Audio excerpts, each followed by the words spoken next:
up with you? Oh my God, I missed you so much. Oh wait, hold on. I'm gonna try and put her on the line. Hold on. Okay.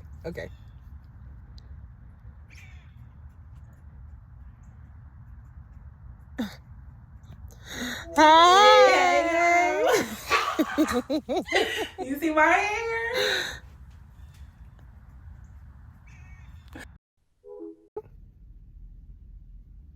Hello. Hello.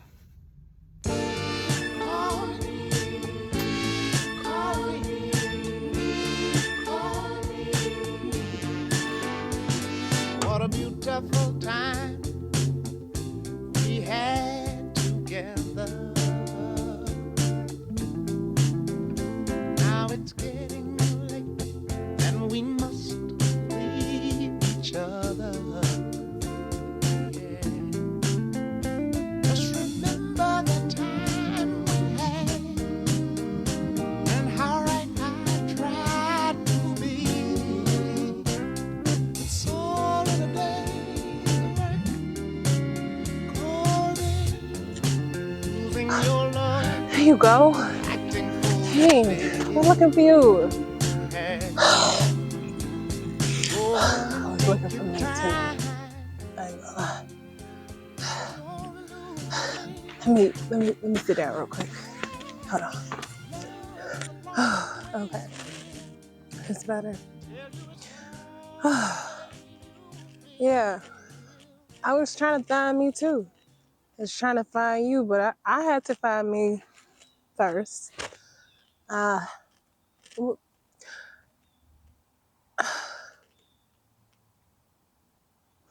guess it came a point in time where I just started to realize that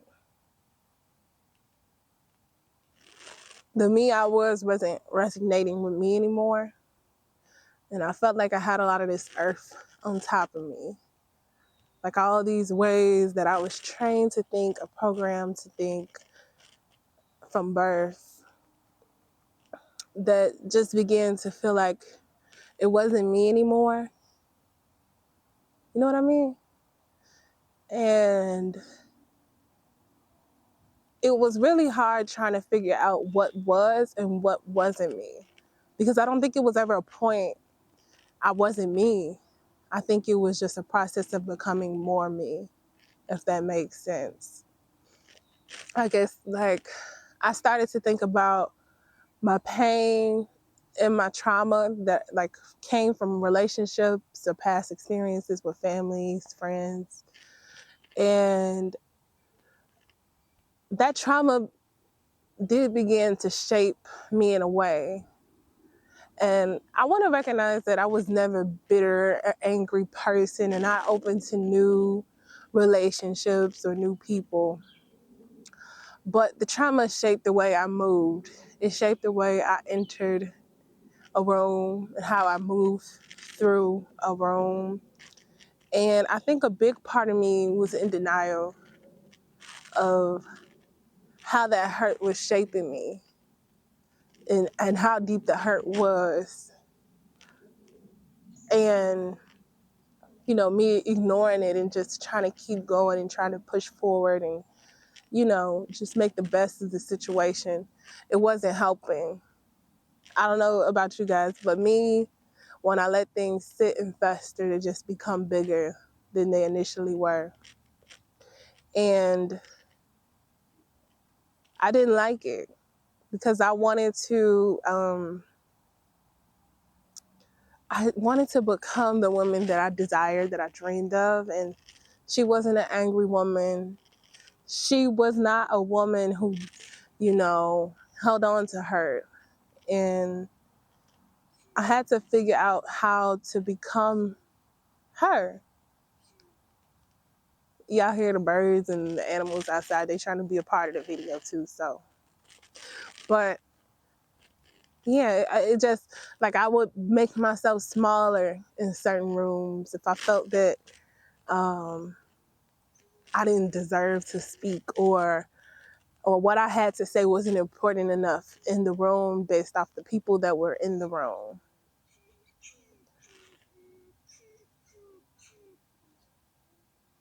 Oh wow, that was actually a squirrel. Um, but yeah, I just didn't like it. I had a lot of anxiety when I was around people, or even when I was alone. I started to lose the pieces of me that brought me joy. Like, I'm a very artistic person, but I think the hurt, like, I was able to create a lot in the hurt and in the pain. But when I was ready to move on, I couldn't stop telling the same story. And I was ready to stop telling that story in my mind, and I was ready to stop repeating it in my mind. So I really had to dig deep to let that pain go, and accept it for what it was. And, you know, you might be asking, like, well, how does that make you more you? Well, I'm more me when I can shine my light. I'm a vessel of light. And if I can't shine my light, if I'm moving from a place that is not love, I'm not me. And me building those defense mechanisms, because that's what they were in response to the hurt and the pain, I wasn't able to shine my light. And I didn't want to dim my light. I wanted to be me, and I wanted to be attracted to the things that were like me. And I'm still working through that. It's a process, I don't think I'll ever be done getting to know me, you know. Um, I think it's a very beautiful process. Like, I learned that I love colors. And that's why I wanted to wear a color today, wear white and red and blue and gold, and you see the headpiece. Um, but even as I'm thinking about that, I just think about, like, when I was around certain people, I felt like I had to dress a certain way. I felt like I had to talk a certain way to be appreciated in those spaces, to be understood, to be heard. And even now, as I sit here before you today, I can't say that it wasn't a struggle coming here and talking to you guys in this way and making myself vulnerable. Um, like, I even still had to realize, like, I was very hypocritical of my body. Like, just constantly criticizing my body. And I just had to realize, like, this body gets me around every day. This body wakes me up. This body does yoga. This body does breathing exercises. This body does yoni steam. Like, this body does a lot of things for me that I need. This body breathes. This body eats. This body shits. And those are all very fundamental things I need. And so I stopped thinking of my body in such an objective way. Like, I was always just thinking, like, oh, like, even when it came to just attracting partners, like, oh, I don't want to show up like this. Like, I want to show up as the best version of me when I come and I talk to you guys online. And that's not real. Like, it's not real. And that's all I want to be in this life. Like, if I pass tomorrow, I just want to be known for being me. Like, you know what I'm saying?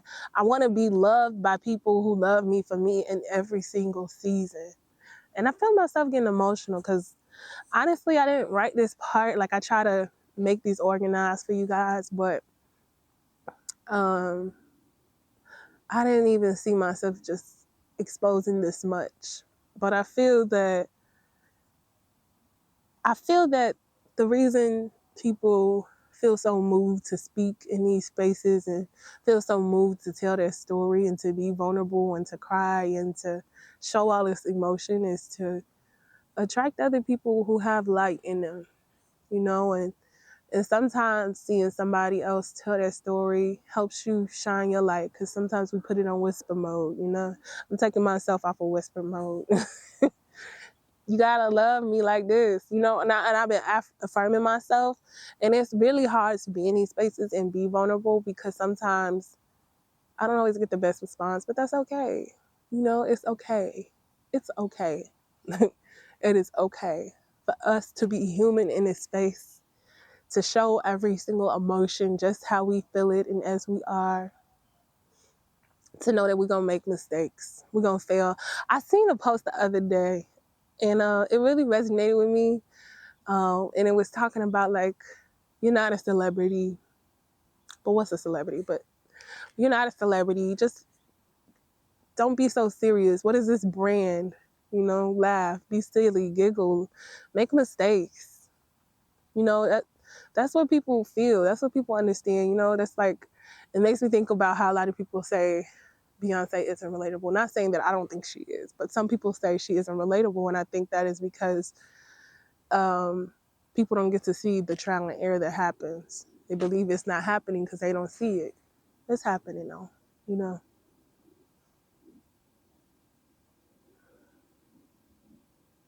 But I'm glad to be back in this space with you guys. I'm glad to be back on social media because this is a community. It's everything is what you make it to be. If you see it to be bad, if you see it to be good, it will be good. If you see it to be bad, it will be bad. Everything is what you make it. So, hey, I hope this message resonated with somebody. I hope you find you underneath all that earth, all of that dirt. Is it good for you? It's not bad. It's not bad. And I said something, and I think I'm gonna make it my thing. But I may not be everybody's cup of tea, but I'm a good ass cup of tea. All right, guys, I love you. So shine your light. All right, I gotta go.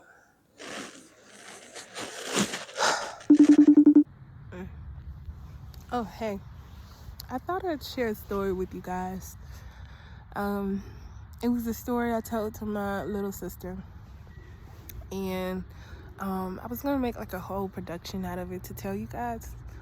And I believe it is something that, like, or God, or however you prefer to call the like energy, I received a story that I'd like to share with you.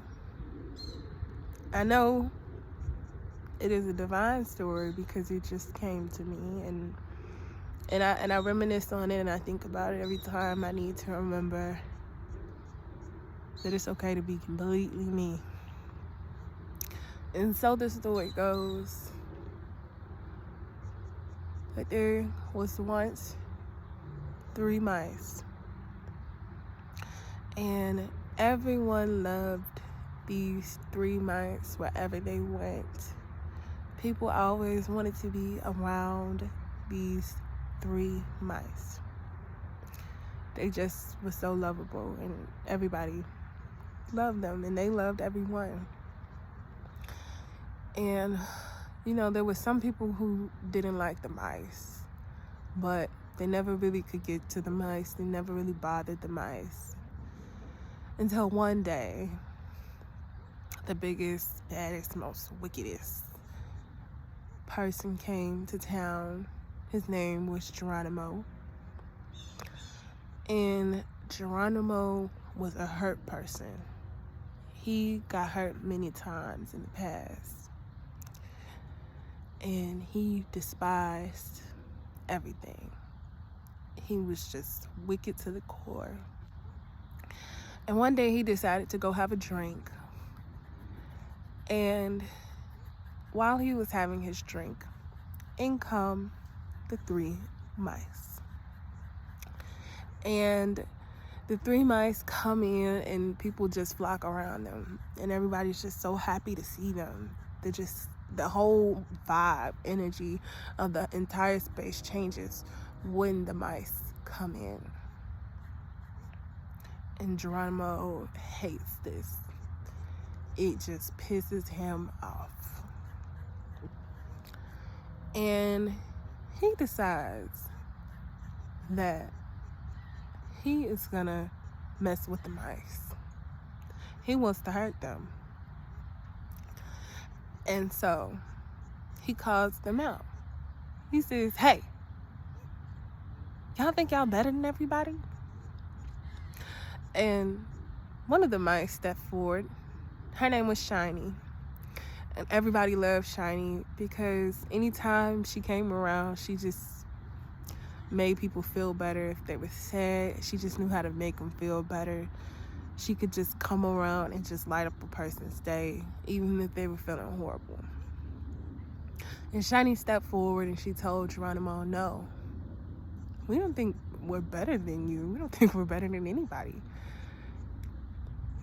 And so Geronimo got angry. He just knew that would at least bother them a little bit, but it didn't seem to faze them. And so he decided to say something else. He pointed out one of the mice and he said, you are just so fat and ugly. Now, this mice who he was talking to name was Plumpy. And Plumpy was around mice. He was. But everybody loved Plumpy because he was funny.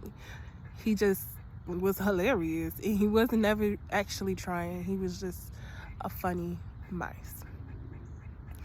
And so Plumpy got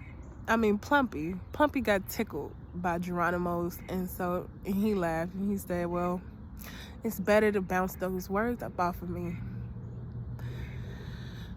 Plumpy knew who he was. And so this pissed Geronimo off even more. He was just getting angry about a second, honey. So he decided to point out another mouse. And this mouse name was Flower. And he said, your teeth are so stupid and long, you look ridiculous. Well, Flower laughed. Flower was known for being really charming, just everybody just wanted to be with Flower. Flower was just blooming everywhere he went. Flower just had the essence of the earth, just a creator, just so charming. And so Flower laughed, and Flower said, no, my teeth make for the best smile. And well, you can imagine, this just pissed Geronimo off even more. He was like, this is not facing these mice at all. Do they not know who I am? So Geronimo sat there and he thought for a second or two. Well, he thought for a real good time. He thought and he thought. He had to think of something that was really gonna hurt these mice. And finally he said it. He said, you're not really that good. You're not even really that nice. You're just faking it. I don't know who you think you are, but you're not that nice. No one is that nice. No one is that nice. You're lying to us all and you're just putting on a big act. Well, everybody got really quiet. Some people had thought this before, but nobody really paid it any truth. And once it was said out loud, well, the mice got quiet. And all of a sudden, a big dust storm began to rise.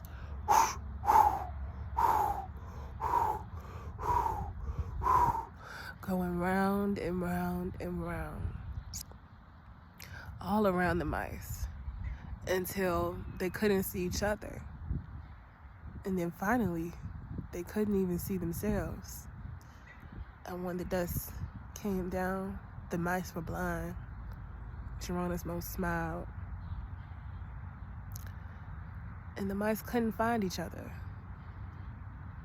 They were lost for years and years.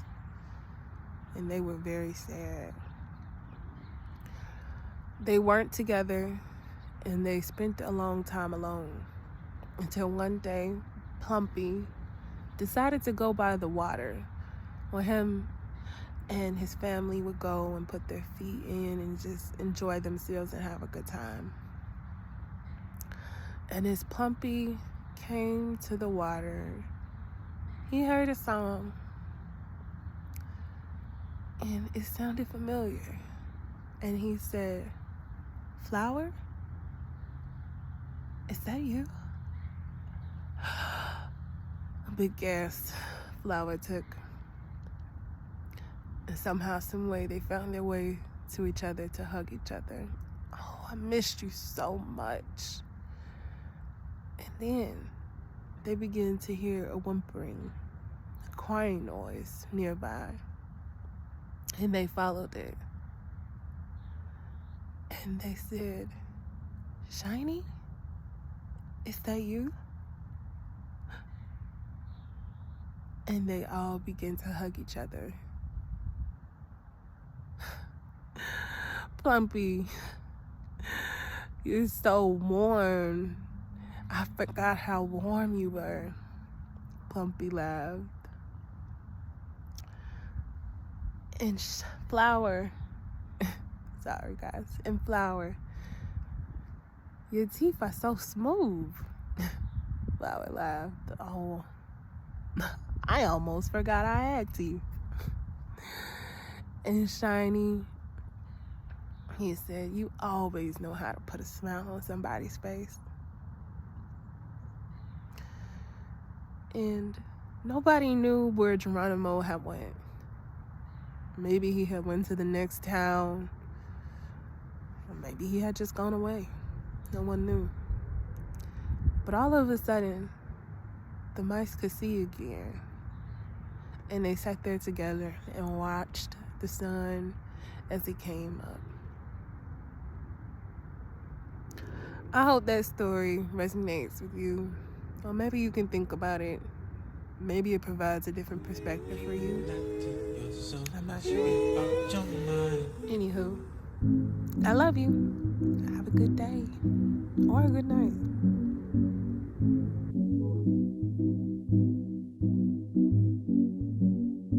I cannot believe what you just whispered in my ear. I never would have guessed it. You've been keeping that to yourself for too long. You're unpredictable. You keep me guessing, guessing, guessing.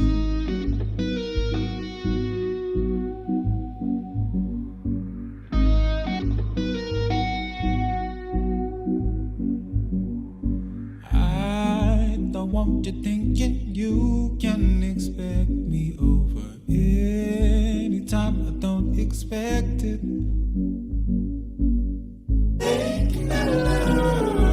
I want you want me to, yeah. Not sure that they'll ever really get it. So should we go to yours or mine? If we honestly talking, we're gonna find out about each other. Baby, if we keep on lying about what we want, our rhythm gon' keep in time. Yeah, darling, don't you keep it to yourself no more. Keep it to yourself